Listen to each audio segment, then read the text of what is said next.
racially tense, racially troubled. Those are the phrases you hear when people talk about the summer of 1965, when I was 19. And I had just finished a year at Temple University. I had grown up in Philadelphia, and Temple's also in Philadelphia. Temple, if you don't know it, is right in the middle of the North Philadelphia ghetto. And I'm going to use terms like ghetto and Negro, terms that we used then that may sound a little out of place now. But that summer is when I had my night that I'll always remember. If I had been a little braver, if I had had a little more courage, I would have gotten on a bus and gone down to maybe Philadelphia, Mississippi, or someplace like that, and been a freedom rider. Sat in integrated counters. I didn't have quite that much courage, but I was moved by the spirit of the movement. You didn't have to say civil rights movement in those days. Everybody knew what the movement was. And I went to work. I volunteered in a project in North Philadelphia. It's called the Philadelphia, the organization was called the Philadelphia Tutorial Project.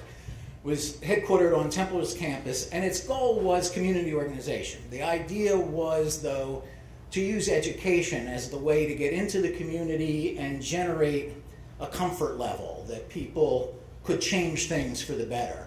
Show them that their kids weren't as dumb as the schools kind of thought they were. And my part of the Philadelphia Tutorial Project was on one block. It was called a block school on Natrona Street. And there were 100 kids on that block. In the mornings, we taught in the basements of people's homes. I had a class of third graders. And then in the afternoon, another one of the volunteers and I took the kids to the playground. I would go back to Temple's campus, usually have dinner there, and come back in the evening for a high school age discussion group. And that was my pride and joy. That group, I got tremendous satisfaction out of leading that group. And there was one guy, especially in the group, he was 16, his name was Lenny, and he described himself as a former gang member. I was never too sure about the former part. And Lenny, I could always count on Lenny to come out with his truth, his reality, when I needed to break the ice and I needed people to get real. I had been trained not to be the first to mention race, to let it come from them so that they would cross that bridge and get comfortable talking to a white man. I mean, I wasn't that much older than them, but I was a white man. And Lenny, well, in the first session we had, my idea was I would ask them about the primers that they had in school to teach them to read. And so I'd say, those books you had in school when you came to school, and the primers, and learn to read with Dick and Jane and Spot and that stuff. Did you like those people? Were they like you? Oh, yeah, they were just like us. Yeah, we love those people. Yeah. The neighborhood in there, did that look like your neighborhood? Oh, yeah, just like our neighborhood. Yeah, right. I said, and the kids, they look like you? Oh, yeah, the kids look just like us. Well, Lenny had a way, when he had something important to say, he would cross his right leg over his left leg, fold his hands around his right knee, lean forward, give you one of these looks, and he'd said, I don't mean no disrespect or anything, Mel, but those kids was white. And he would break the ice that way. He would always come through for me. And that was a big relief when he did that.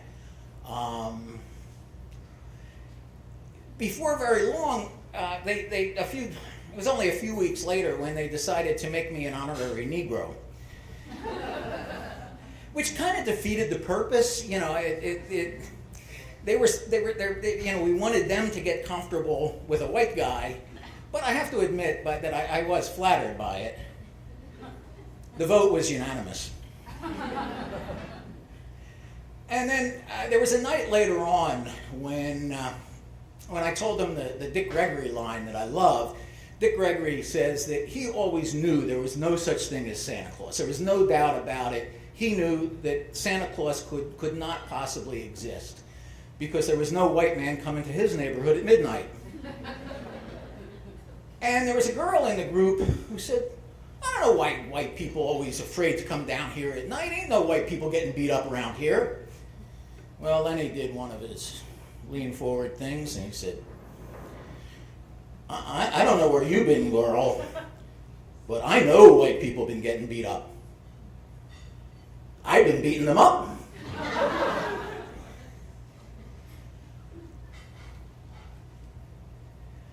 Toward the end of the summer, as the end of the summer approached,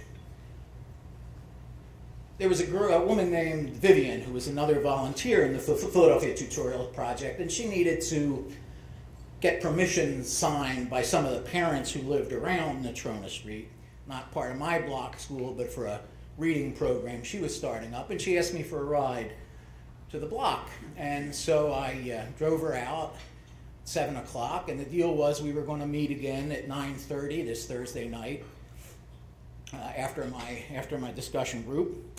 And so 9:30 comes, I'm standing on the corner waiting for Vivian, and Lenny comes by. Asks me what I'm doing, I explain, and he seems to get a little nervous.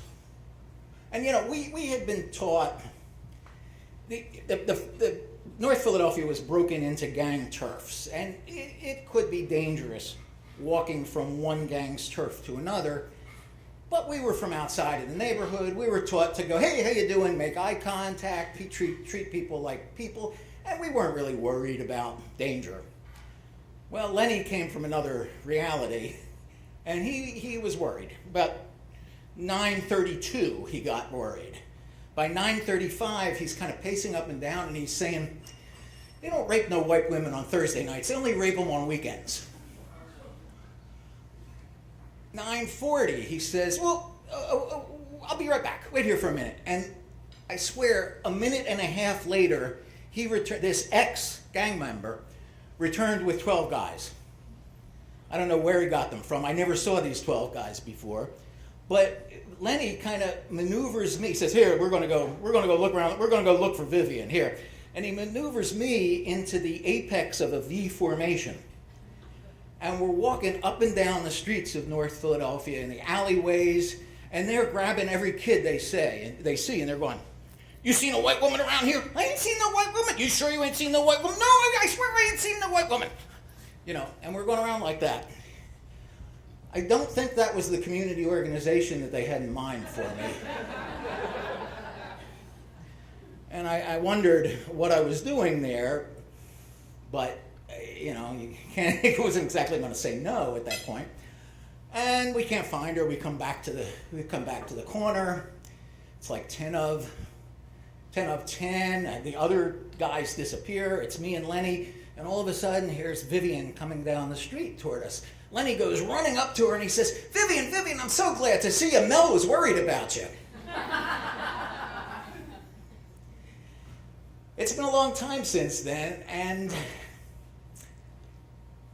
Natrona Street stays with me. It's 49 years later, and I think I remember the kids and remember the experiences of Natrona Street better than almost anything in my past. I learned a lot from it. I benefited a lot from it. I got a lot out of it.